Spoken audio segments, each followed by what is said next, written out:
All right, guys, this next performer, I have a great pleasure of bringing up. He's kind of like, I don't know how I would personally describe him as a prognosticator of future economic events.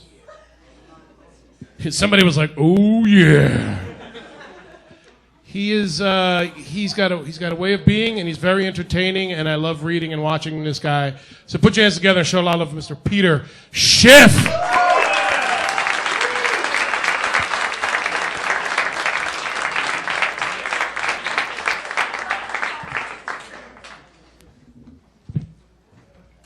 So, I do a lot of public speaking, but I mostly talk about the economy. I talk about the financial markets. But a funny thing is when I give these lectures, I get a lot of laughs.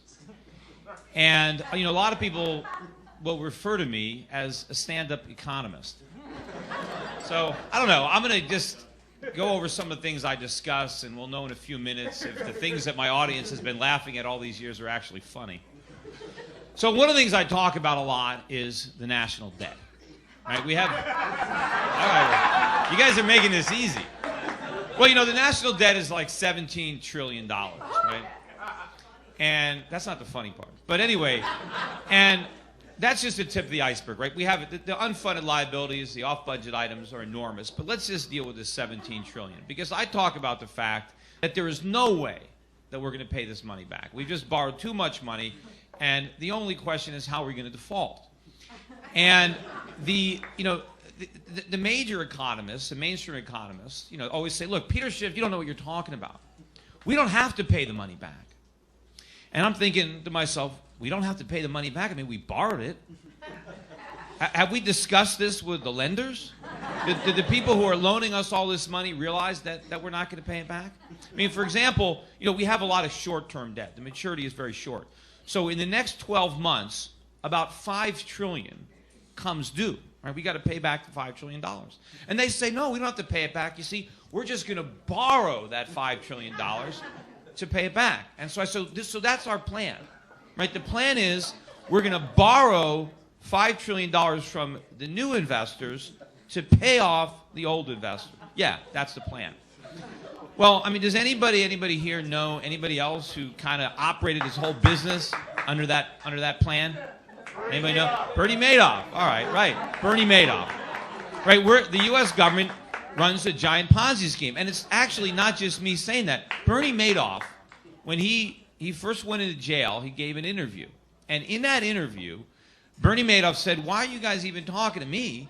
The federal government, the U.S. government, is running the biggest Ponzi scheme in the world. And, of course, when that article came out, it was a big story.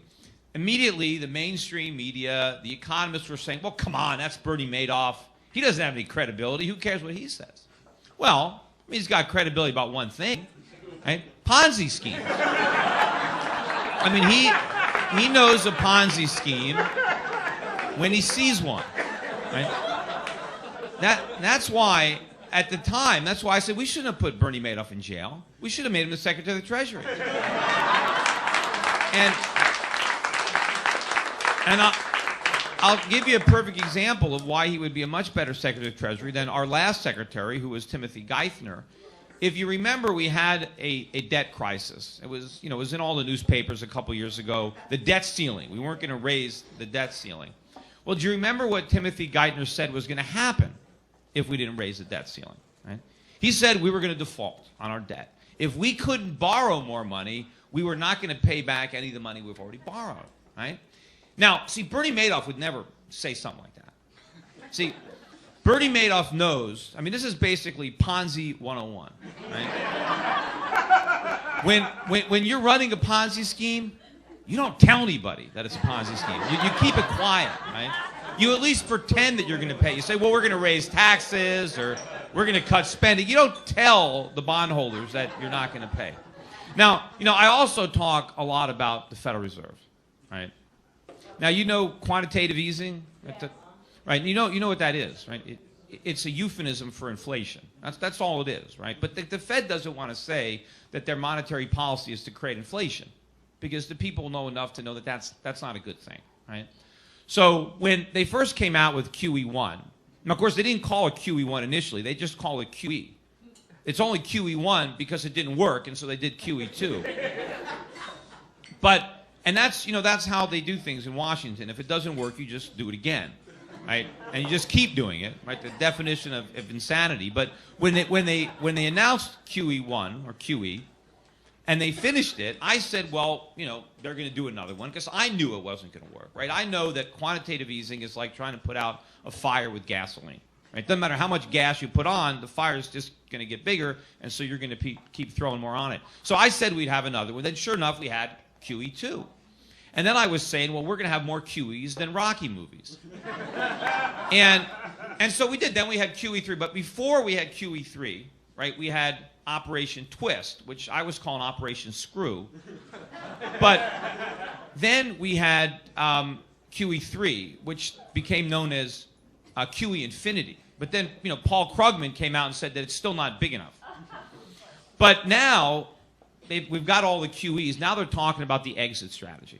They're talking about tapering. Now, I was saying years ago, when they did the first QE, I said that there was no exit, that they had checked into the Roach Motel of monetary policy, that there was no way out. And now there are some people, some mainstream economists that are saying that, yeah, maybe it is going to be a difficult trick to shrink the Fed's balance sheet. A trick like, pulling a table out from under the dishes. That old trick, if you yank the tablecloth, and if you do it just right, you don't break the dishes, right? So that's a tough trick. That is not the trick that Ben Bernanke has to perform. I'll give you an idea of what he has to do. The trick Ben Bernanke has to perform, he has to take the table and yank it out from under the cloth. And he has to leave the cloth and the dishes suspended in midair. That's what he has to do. Now, also, this is the only new material you guys I'm doing tonight. This is all from stuff from my lectures, but this is new. This is legitimately new stuff. So, I get fan mail. Not that many stockbrokers get fan mail, but I get a lot of fan mail. And one in particular, I'll share with you because I laughed a lot about it myself. All right. So the letter comes to me from a executive producer at Vivid Entertainment. Now, some of you guys out there who are like, what the hell is Vivid Entertainment? What is that? Is that, they make adult films, right? Pornography is what they make, right? So I get a letter from this pornographer. And he says, I'm a big fan of yours. And anyway, I know you have an office in Los Angeles, which I do. I have two. He says, so you're out in L.A. We'd like to have you come down to the set. We'd like to introduce you to the stars, show you how the movies are made. You can bring some of your brokers down, I'm sure they'd like it. I don't know what my wife would think about it, but this is where it gets funny. That wasn't the funny part, Scott, because I kept reading down the letter. But he says, the real reason we want you to come down is we want to shoot a movie starring you. And he says that he thinks it will be a good move for my career. And so I'm thinking, why didn't I think of this myself? I went from stockbroker to radio talk show host. Pornography, porn stars, obviously the next move for me to make. In fact, I know a lot of people, you try to figure out, what would your porn name be? Because I've had such a good porn name, and it's been such a shame that I haven't been able to use it all these years. My name is Peter Schiff, right? My porn name would be Peter Stiff. And that's a great name. And I already can see my movie. My first movie would be Peter Stiff in Ball Street. It's not just his money that's hard. And then I also thought, because Vivid Entertainment, I don't know if you know this, some of you guys, Vivid Entertainment is like the only porn company that uses condoms, right? And so I was thinking, maybe he meant opportunities for my business. Maybe he meant like cross-marketing. Maybe I could put my logo on those condoms for the close-ups. And, some of the guys, they're pretty well endowed. I could get my entire 800 number. Maybe I can put my website URL up on those condoms. But I thought about it, and I realized that it's probably not for me. I don't know if people would take me seriously if I was doing porn. And I ran for Senate a couple years ago, and people asked me, "Are you going to run again?" And I'm thinking, I don't know, I'm going to run again, but certainly, if I were to be a porn actor, that might do something to my political ambitions. And then I thought about it, and I said, well, wait a minute. If I'd have started my porn career a few years ago, right now, I could be the front runner in the mayoral race right here in New York City.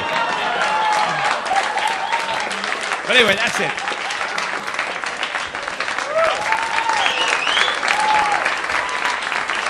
Keep going for Peter Schiff, or as I will affectionately call you, Mr. Stiff. He put a lot of thought into that porn stuff, didn't he? He was like, damn, this really could be a business opportunity. I watch porn and I don't even think about it that much.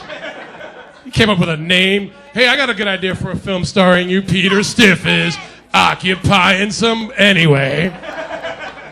All right, the next person coming up on stage, Ryan and Mark tried to get this person to do this show for 7 years.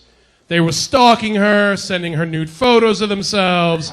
And if you've seen Ryan and Mark, you don't want nude